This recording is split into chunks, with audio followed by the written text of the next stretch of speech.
എല്ലാ പ്രേക്ഷകർക്കും പുതിയൊരു വീഡിയോയിലേക്ക് സ്വാഗതം. ഇന്നലെ ഒരു പ്രമുഖ ചാനൽ ഏകദേശം 1,44,000 പരം സബ്സ്ക്രൈബേഴ്സ് ഉള്ള ഒരു പ്രമുഖ ചാനൽ ഇന്നലെ യൂട്യൂബിൽ അപ്ലോഡ് ചെയ്ത ഒരു വീഡിയോ നമ്മുടെ ശ്രദ്ധയിൽപ്പെട്ടിരുന്നു. ആ ഒരു വീഡിയോയുടെ തംബ്ലൈൻ ക്യാപ്ഷൻ തന്നെ ഇങ്ങനെയായിരുന്നു: മമ്മൂട്ടി ഖുറേഷിയാണോ? പൃഥ്വിരാജ് സുകുമാരൻ സംവിധാനം ചെയ്ത ലാലേട്ടൻ കേന്ദ്ര കഥാപാത്രമായി എത്തുന്ന എമ്പുരാൻ ചിത്രം മൾട്ടി സ്റ്റാർ ചിത്രമാണോ? പൃഥ്വിരാജിന്റെ മറുപടി തീ എന്നൊക്കെ പറഞ്ഞായിരുന്നു ആ ഒരു വീഡിയോയുടെ തംബ്ലൈൻ ക്രിയേറ്റ് ചെയ്തത്. സത്യം പറഞ്ഞാൽ കോവിഡ് കാലത്തിന് ശേഷം മമ്മൂക്കയുടെ സിനിമകൾ വേറെ ലെവൽ മികച്ച അഭിപ്രായങ്ങൾ നേടാൻ തുടങ്ങിയതോടുകൂടി തന്നെ ആ ഒരു കാലം തൊട്ട് മമ്മൂട്ടിയുടെ പേരും പറഞ്ഞ് കരയാൻ തുടങ്ങിയതാണ് ഈ ഒരു പ്രമുഖ ചാനൽ. എന്തായാലും അതിന്റെ വിശേഷങ്ങളിലേക്ക് പോകുന്നതിന് മുമ്പ് നമ്മുടെ ചാനൽ ഇതുവരെ സബ്സ്ക്രൈബ് ചെയ്തിട്ടില്ലെങ്കിൽ ചാനൽ ഒന്ന് സബ്സ്ക്രൈബ് ചെയ്ത് സപ്പോർട്ട് ചെയ്യുക. ഒരു 1000 സബ്സ്ക്രൈബേഴ്സ് കൂടി നമുക്ക് ലഭിച്ചാൽ നമ്മുടെ ചാനൽ ഉടൻ തന്നെ 35,000 സബ്സ്ക്രൈബേഴ്സ് തികയുന്നതായിരിക്കും. എല്ലാ പ്രേക്ഷകരുടെയും സപ്പോർട്ട് പ്രതീക്ഷിക്കുന്നു.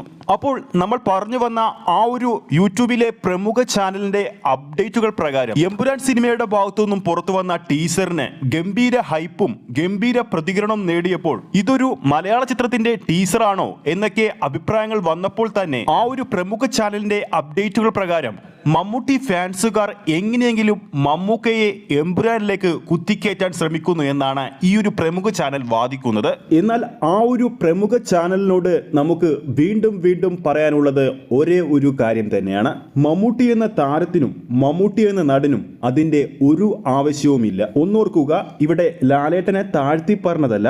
ലാലേട്ടൻ ഇന്ന് ഈ സൂപ്പർ താര പദവിയിലെത്തിയത് അദ്ദേഹത്തിന്റെ കഴിവ് കൊണ്ട് തന്നെയാണ്. എന്നാലും ഈ ഒരു പ്രമുഖ ചാനൽ കേൾക്കാൻ വേണ്ടി ഒന്നുകൂടി പറയുകയാണ്: ലാലേട്ടന് മലയാളത്തിൽ സൂപ്പർ താര പദവികൾ ലഭിച്ച സിനിമകൾ ആദ്യം കയ്യിൽ വന്നത് മമ്മൂക്കയുടെ പേരിൽ തന്നെയായിരുന്നു.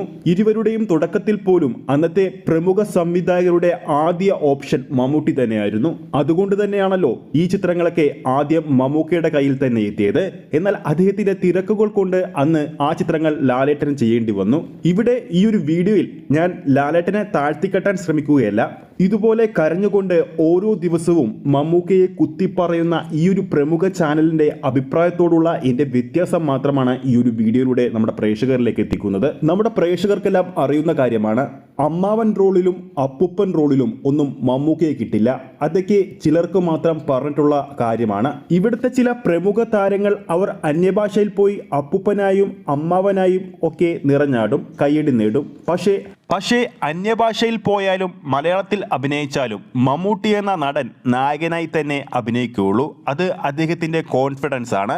അതുതന്നെയാണ് ഇവിടെയും എടുത്തു പറയാനുള്ളത്. നായകനായിട്ട് മാത്രമല്ല, അഭിനയ പ്രാധാന്യമുള്ള കഥാപാത്രങ്ങൾ എന്നും തേടിപ്പിടിച്ചിട്ട് പോകാറുള്ള വ്യക്തി കൂടിയാണ് മമ്മൂട്ടി. അതിനുള്ള എത്ര ഉദാഹരണങ്ങൾ ഈ കാലയളവിൽ തന്നെ നമ്മൾ കണ്ടു കഴിഞ്ഞു. ഇനിയിപ്പോൾ പൃഥ്വിരാജ് സംവിധാനം ചെയ്തിരിക്കുന്ന ലാലേട്ടൻ കേന്ദ്ര കഥാപാത്രമായി എത്തിയിരിക്കുന്ന എമ്പുരാൻ എന്ന സിനിമയിൽ മമ്മൂക്ക അഭിനയിച്ചാൽ പോലും അത് ലാലേട്ടനും മമ്മൂക്കയും തമ്മിലുള്ള ഒരു സൗഹൃദത്തിന്റെ ഒരു ബോണ്ട് തന്നെയായിരിക്കും. കാരണം ഏതൊരു ഇൻഡസ്ട്രി നോക്കിയാലും അവിടെ താരപദവിയിൽ നിൽക്കുന്ന 2 സൂപ്പർ താരങ്ങൾ ഇത്രയും അധികം അഭിനയിച്ച ഒരു ഇൻഡസ്ട്രി വേറെ ഉണ്ടാകില്ല. അതായത് പറഞ്ഞു വന്നത്, ഇത്രയും അധികം ചിത്രങ്ങളിൽ അഭിനയിച്ച സൂപ്പർ താരങ്ങൾ, അതായത് ഒരുമിച്ച് അഭിനയിച്ച ചിത്രങ്ങൾ 50-ന് മുകളിൽ തന്നെ ഇപ്പോഴും ഉണ്ടാകും. അപ്പോൾ ഈ ഒരു വിഷയത്തെക്കുറിച്ച് നമ്മുടെ പ്രേക്ഷകർക്ക് ആ ഒരു പ്രമുഖ ചാനലിനോട് എന്താണ് പറയാനുള്ളത്? നമ്മുടെ പ്രേക്ഷകർക്ക് താല്പര്യമുണ്ടോ എമ്പുരാനിൽ മമ്മൂക്കയെ കാണാൻ വേണ്ടി? അതുകൂടി താഴെ കമൻറ്റ് ചെയ്യാവുന്നതാണ്.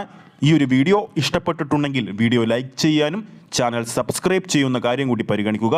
ഫേസ്ബുക്ക് പേജിലൂടെയാണ് ഈ ഒരു വീഡിയോ കാണുന്നതെങ്കിൽ ഫേസ്ബുക്ക് പേജ് ഫോളോ ചെയ്യുക. അടുത്തൊരു അപ്ഡേറ്റുമായി നമുക്ക് വീണ്ടും കാണാം.